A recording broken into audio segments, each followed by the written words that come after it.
You guys, I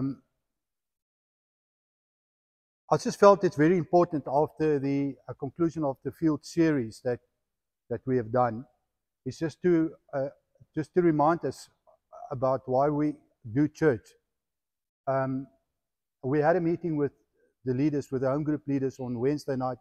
And what I want to say this morning is pretty much just a continuation of what we discussed in brief on Wednesday night at our meeting. May I remind you that the mission of the church is apostolicity, to make Jesus known. That is our mission. Like we discussed this morning with the elders, and we said, guys, the building project is important, but it should not become the important thing of the church, because the problem is we just focus on a building project, and once we have concluded the building project, we're going to stand and look at each other, having run a race, and we don't know what to do with ourselves, because we miss the importance. And importance here is to make Jesus known, the apostolicity. I want us just to be focused on that. And then last week I spoke on fasting, the importance of fasting in the life of the church. I do want to encourage you to go and listen to the teaching that I posted in the church group, and just go and read those scriptures, because as we move closer to Easter, we at some point in time, we as an elders would want to, you as church, we as family, that we would have a corporate fast. So I want you to take this teaching on fasting and prayer very seriously, as we are going to really step up in terms of our commitment to prayer and fasting in the life of the church. My scripture reading this morning comes from the book of Deuteronomy. Deuteronomy, a big word for an Afrikaner boy like me from the Free State. But Deuteronomy chapter 1, verse 8. See, I have given you this land. Go in and take possession of the land that the Lord swore he would give. I've given you this land. Go and take possession of the land. We see there's two main focuses in the scripture. The one is giving. The Father have given us. You see that? I've given you this land. And then there's a second, a response from us as a church. Go in and take possession of the land. So God comes and he says, I have this for you. These are my promises for you, but I want you to appropriate these promises. I want you to make these promises yours. So it's given. God has given us to us. He's given us salvation in John 3, and we need to appropriate it and make it ours, like what these two young men did this morning. It's like I give you a keys for the car and say, this car is on the outside, it's yours. But it will only become yours when you take the keys and you get in a car and you start it, you drive home and you go to the registration authorities and you register that vehicle in your name. And this is a challenge that we have as a church. As a church, we have this challenge that God has given us all His promises. He's given us His word. He's given us this amazing prophetic promises over the life of the church. This is giving it to us. And He says to Richlands Church, you need to now take ownership of it. You need to step out. The fulfillment of the prophetic word is not going to take place when we sit like this. It will take place when we go and take possession of it. It's something that we need to do. And it's right throughout Scripture. And it's amazing that God gives man free will. He says, these are the blessings that I have for you, but I'm giving you free will to appropriate it or not. It's your choice. It's entirely your choice. But should you go out and appropriate it, there comes a blessing with it. There comes a blessing with it. So that's pretty much my theme this morning, is just that taking possession of the inheritance that God has for us. You know, I was just sitting this morning and think of the churches that I've experienced in Richmond. I have arrived in Richmond in 1980. And I've seen these mainline churches closing one after the other over a number of years, and I know 5 of them. Been here 40 years, 45 years. And you would ask yourself, why did they close? It's because God had the inheritance for them and they did not walk into that inheritance. The church and structure and the buildings became their vision. The pastor or the lead elder and the elders and the deacons and the structure and the ladies' meetings and the men's meetings and the youth and everything that became the main thing. And eventually, they lost their focus on apostolicity in growing, going out and making disciples. And one day they found themselves that there were no more young men behind them. And they were all 95 or 97 years of age. And there was nobody there to hand the baton onto. Because they've built towards themselves, they did not build into the kingdom. And as older guys in the church here this morning, we need to ask ourselves, what is the legacy that we want to leave for these young people? What are we mentoring for these young people? Are we mentoring apostolicity to these young people? What are we mentoring for those young men that's been baptized this morning? Are we mentoring a church that goes out and make Jesus known? Are we mentoring a church, believers, old believers who are still radically in love with Christ? I remember when I first gave my heart to the Lord, how radically or zealousness I was for the word. My brother-in-law was a policeman with me in Pietermaritzburg. We had to go and fetch Rudy in the toilet. He would sit an hour in the toilet reading his Bible. Whether that's wrong or right, Rudy was zealous for the kingdom. He could not get enough. But somewhere along the line, we lose that zealousness and our chairs become so comfortable for us. And we stop doing what God has called us to do. And so we have this prophetic word over the life of the church. And you know, I don't want to be sarcastic this morning, but how many of you do know the contents of this prophetic word? I want to challenge you. You need to ask yourself, do I know what the prophetic word says for the Richlands Church? There's it in the back for everyone to see.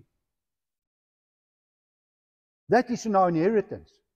God has given us this amazing inheritance. He's given us the 35, 70 kilometers. He's given it to us. It's been repeated over and over in the prophetic word. But He now says, go and take possession of it. It's there for you. It's for the taking. I've given it to you. And it's not going to take place when we remain seated. We see in the book of Deuteronomy, I love the story.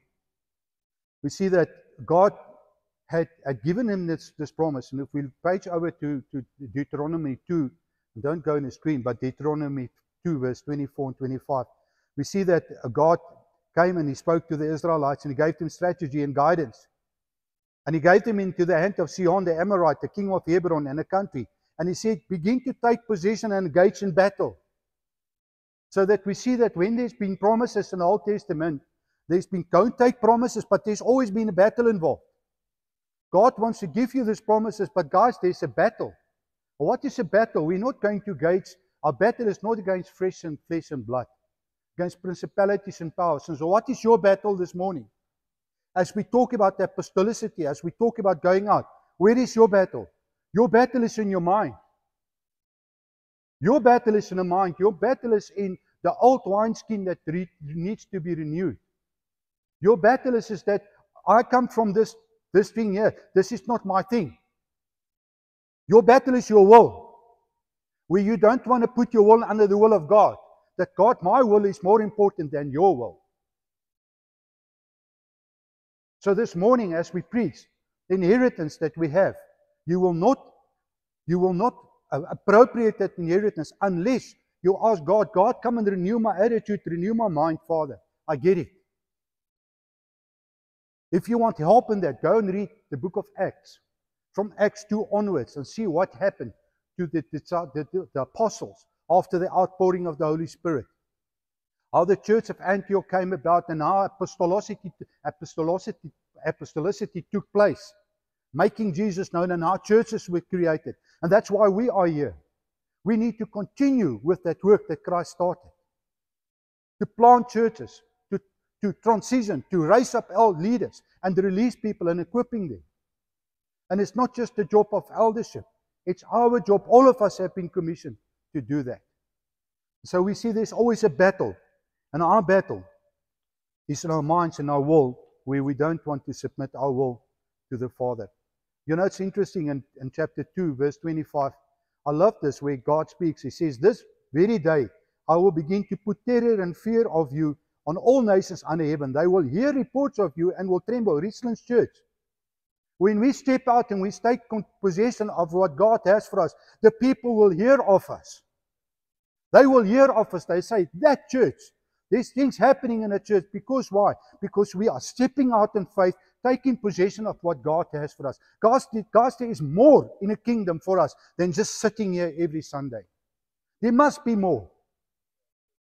There must be more. You've got to have a desire. Say, Lord, I want more of you. Father, I want to experience the Holy Spirit. When people come forward, you need to pray. Lord, I pray for the release of your gifts over those men and women who's praying for the people right now. Lord, I want to see healing. When Natasha and the people come up to the front, Father, I want to see healing. Father, release them. Father, I pray for a bigger anointing. Don't sit around and look. No, you stretch your hand out. Say, Father, we're content for the moreness of you. That battle starts here, guys. We must kick the thought patterns of the world out of our mind and say, Father, you're mine. Lord, what would you have done in this situation? Father, I need this victory, Father. And the Father says to you, my son, step up. Appropriate it. Step up. You know, one of the lovely scriptures is in Thessalonians. Paul writes to the church of Thessalonica. And he prays this. He says, I'm going to pick up from verse 4. Knowing, beloved brethren, your election by God, for our gospel did not come to you in word only, but also in power, and in the Holy Spirit, and in much assurance, as you know what kind of men we were among you for your sake. Then he says, and you, brethren, and you became followers of us and of the Lord, having received the word in much affliction, with joy of the Holy Spirit, so that you become examples to all in Macedonia and Achaia who believe. For from you the word of God has sounded forth, not only in Macedonia and Asia, but also in every place. Your faith towards God has gone out, so that we do not need to say anything. For they themselves declare concerning us what manner of entry we had to you. And now you have turned to God from idols to live. Then he carries on. And Paul comes, sorry, I'm being distracted here. Paul comes and he encourages the church. He commends the church of Thessalonica. He says to them, well done, guys. The people in Macedonia and other areas have heard of your faith. They've heard of your faith. And you know, I always look at the church of Thessalonica and I just think, Lord, they are such an amazing church. Paul commends them for the love and the faith that they have, and then Paul commends them for telling the people of the hope that they have. And what is the hope that they have? The hope that they have is eternal life. And you and myself need to sit here and we have love and faith, but we need to step out and go and tell people of the hope that they have, eternal life, that inheritance that we have. We then carry on and with the story of the Israelites, and we find ourselves at the place there where Moses has passed away, and he never walked into his inheritance. But it's just amazing that we see him in a transfiguration, that he was there. So God valued Moses, if we read in the New Testament. But in Joshua 1 verse 1 to 9, we see now that the mantle is handed over from Moses onto Joshua. And again, God speaks to Joshua and he says to him, there's an inheritance for you. I will be with you, and you need to be strong and you need to be courageous. And Richlands Church, I want to say to you this morning that if you stand up and say, Lord, here I am, count me in, God will say to you that be strong and be courageous. I will be with you where you are. And he is with us because he's given us his Holy Spirit. He's given us his Holy Spirit. He's given us that empowerment by the Holy Spirit. We have authority in him. He's defeated the principalities and powers of darkness himself, and in his name we can stand against any opposition that we may have when we take our inheritance. Then it carries on in chapter 3, verse 13 and 17. I love this part where Joshua is now told to tell a priest carrying the ark that they need to put their feet on the edge of the water and the water will depart. Such a simple act of faith. Just go and put your toes in the water. God is telling you this morning, just put your toes in the water. Just one step forward. Put your toes in the water and we notice what happened. The water parted. It says that the water was kept upstream so that the Israelites can part. Just a simple act of faith and obedience. When God commissions us to do something, when God gives us His land, and He says, this is what I have for you. He says to you, my son, my daughter, just put your feet at the edge of the water. Be strong and courageous. Just be radical for me. Just do something simple. And just imagine when Joshua told the priest, just go and just don't tip your feet in the water. And they said, really? Yeah, just go and do that. God told me. No, really, we don't know what conversation took place there. But if you go and tell me, listen, Johan, God says, go to the dam at the bottom and just put your feet in the water and check what's going to happen. You're going to have a shortcut through to Casper's house. I'm going to turn around to you and say to you, really? Where did you hear that? And just imagine if you do that. Why not? Anything is possible with our Father if you do that. Imagine when the water is parted and they could walk through. My God, my Father. And guys, this is for us as Richlands Church. To look back in history and say, Lord, what have you done in the past in history? And we see how God has come through for them time and again and time and again and time and again. Then if we fast forward to chapter 14, we now see Caleb. Caleb just taking hold of his inheritance of 85 years of age. And he says, I'm still as vigorous. I'm still as strong as what I was 45 years ago. And we read here that Joshua gave Caleb his inheritance. And Caleb said, well, I'm now going to fight for it. Interesting. He didn't just receive it. He engaged into battle once again. And I think God wants to come and say to us, listen, I'm giving this to you, but how do you really want it?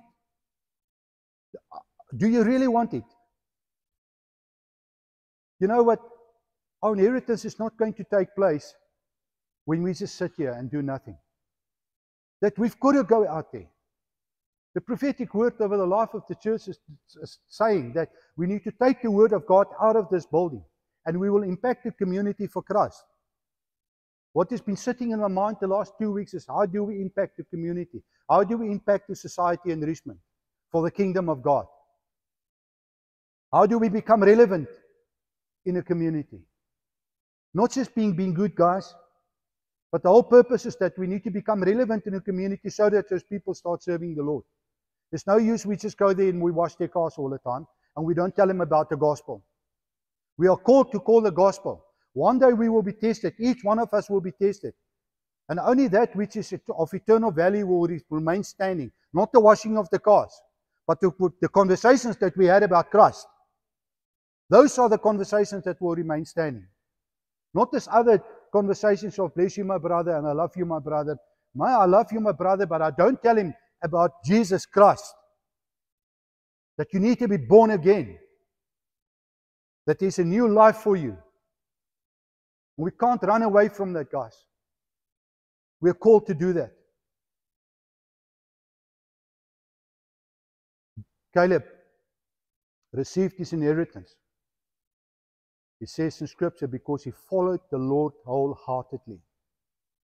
You will never be able to take hold of your possession if you do not follow the Lord wholeheartedly. And following the Lord wholeheartedly is studying Scripture. Meditate on the Word day and night. Pray and fast. Come before the Lord. Be obedient in what God has called us to do. We see that in taking hold of our inheritance, it's like being an ambassador. And Raymond and Jojo went with me on Thursday, and we went to Scottsboro, where these guys did worship. And I was so proud of these two guys. They did so well. I sat back there and I thought, I want to show you guys what comes from Richmond. Listen to these boys singing. And Wameni Kater, he just looked at them and I thought, okay, Henny, but these boys are two anointed worship leaders. And thank you for representing Christ so well, representing Richlands Church so well, and represent your family so well. Thank you for that. But Wamini spoke about being an ambassador. And this is what we need to be.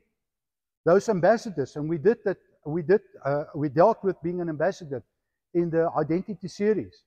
Is that when we've given our hearts to the Lord Jesus Christ, our identity is transferred into heaven. Our citizenship is from heaven. And we are saints of the Most High Father. And we are His ambassadors. We are His ambassadors to do what? To represent our Father. Not like what Abraham Rasool did. Come up with his own stories and he's been chased back to South Africa. But to represent our Father, know what our Father is saying, not coming up with your own stories. But we're an ambassador to bring reconciliation between man and the Father. That's what Jesus did. Jesus was an ambassador of His Father to bring reconciliation between man and God. And He's given us the commission and say, okay, now you are the ambassadors and you carrying on with this word and you need to represent me well and you need to bring reconciliation between man and God. That is our job. And one day, you and me will stand before God and you are going to represent your own case to God. You're not going to have your wife there, you're not going to have your husband there, you're not going to have an advocate there, you're not going to have any of the clever dudes with you. You and me will stand before God, and God is going to ask me, Johan, what did you do? How well did you represent me?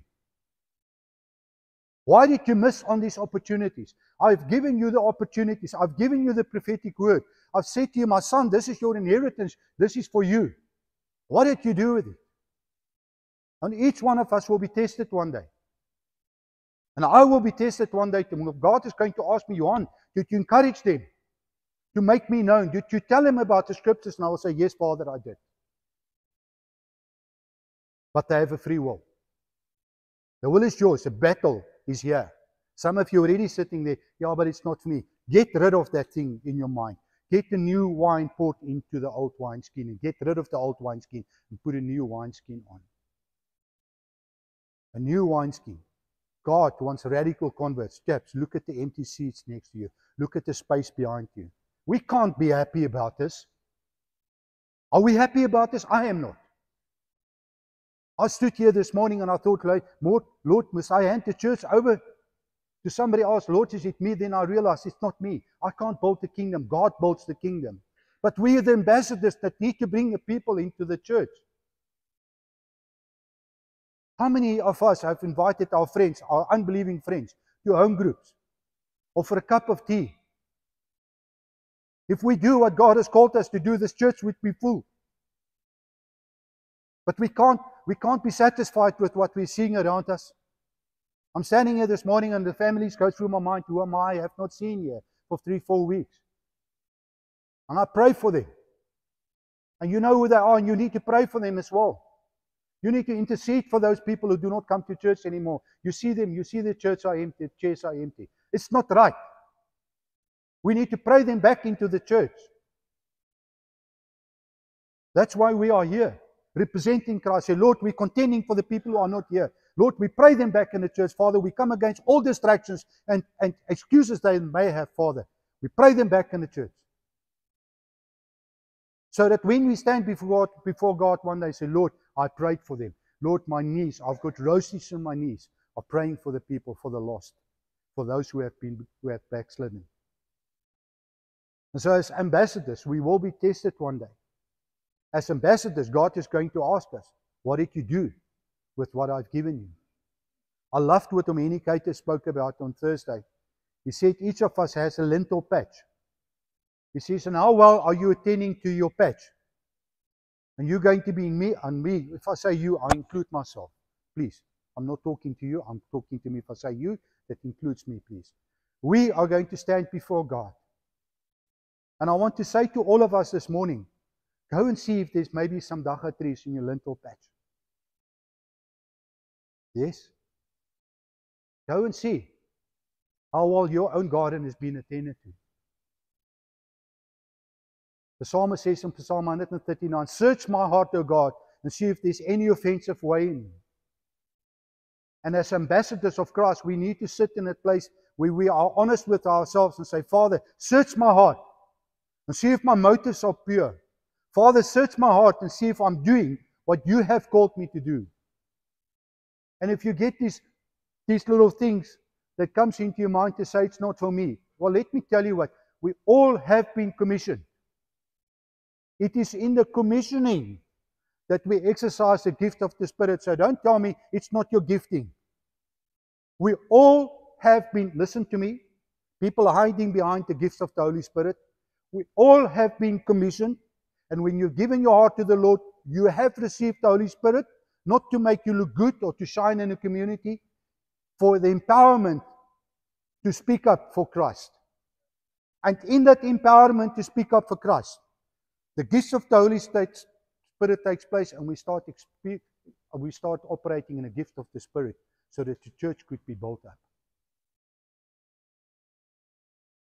So where do you start? Where do you start?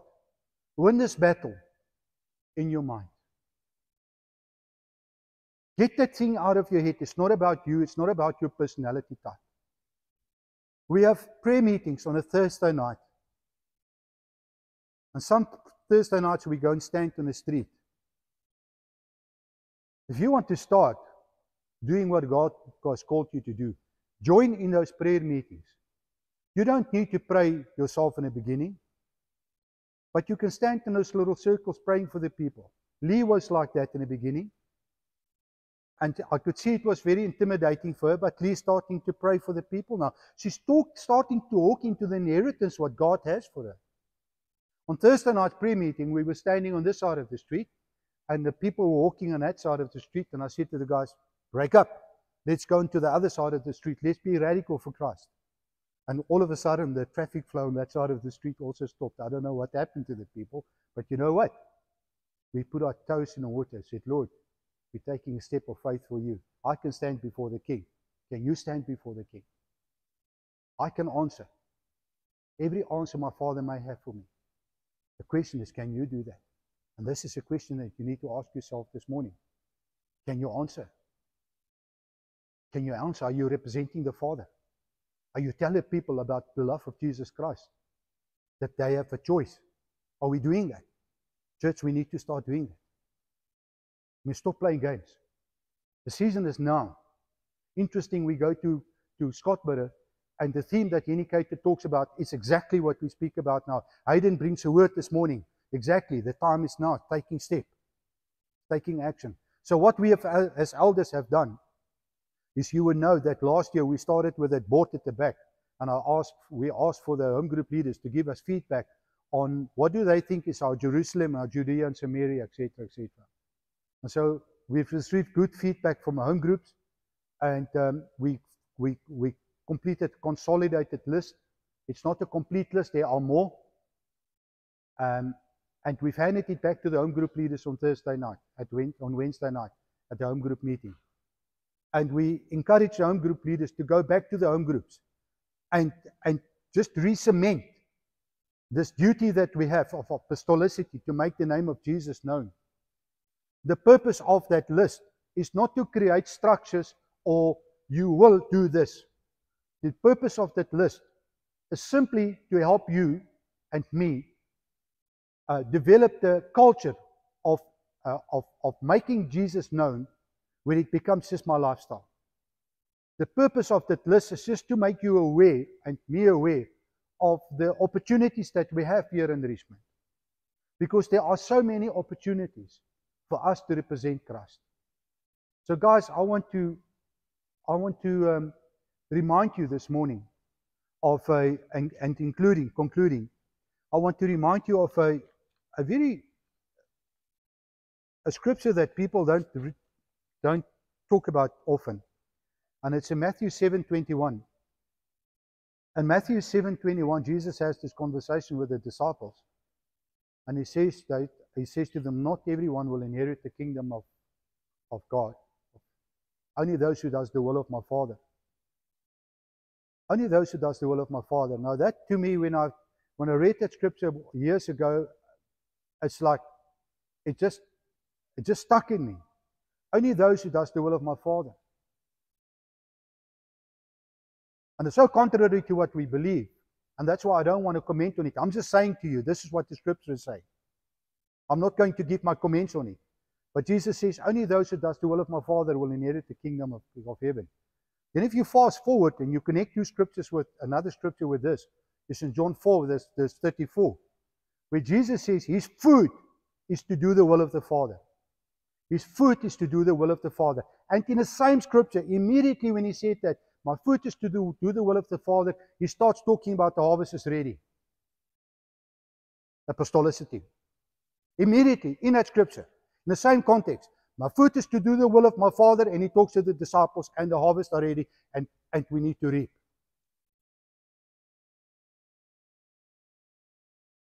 We are called to reap and to go and harvest. We are all commissioned to do that. And you and me need to say, my food is to do the will of Jesus. And what is the will of Jesus? Go out and make disciples all nations and baptize them. That is our food. Our food is to make Jesus known. The food of Jesus was to make his Father known. Nothing else.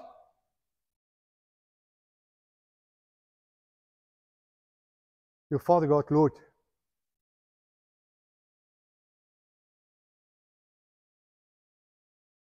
Father, I pray for all of us, Lord, to be bold, to be courageous, like Joshua was, and like Caleb was. Father, where you have an inheritance for us, Lord. You have so many promises over us, Lord. Father, may we not become like those churches that's closed in 30 years' time, Lord, because we missed our calling in you, Lord. Father, but I pray, Lord, that you would raise us up, Father. I pray, Holy Spirit, that you would raise up each believer in this church, Father, to step out of this church and go and do in the community what you have called them to do, and that's just to make you known, Father. Lord, we come before you this morning, Lord, and we're content for the fulfillment of your prophetic word over Richlands Church, Father. Lord, you have given us victory, Lord. You have secured everything for us, Father. And all we need to do, Father, is to step out in faith and put our feet at the water, Lord. And Father, I pray, Lord Jesus, that as we go out this week, Lord, that we will not miss those opportunities that you have for us, Father. Lord, thank you for your Spirit. Thank you for your love, your mercy, and your grace upon our lives. Lord, that you're a loving Father, and that you only want best for us, Lord. Father, we pray for those who have backslidden. Lord, for the families who are not here this morning. Lord, I pray, Lord, that you would help them just to come over the battles in their mind, Lord, whatever it is that prevent them from coming to church, Lord. Father, we pray for them this morning, Lord. And Father, we pray, Lord, that you would call them back into your house, Lord. Father, we pray for this empty chairs and this empty space in the church, Lord. Father, we pray, Lord, come and build your house. Come and build your body, Lord. Because we cannot do that, Father. Only you can do that, Lord. You're the changing agent, Lord. But Father, help us, Father, to be those obedient followers of you, Father, and doing what you have called us to do. We worship you, Lord. We honor you, Father, and we praise you, Father. Amen.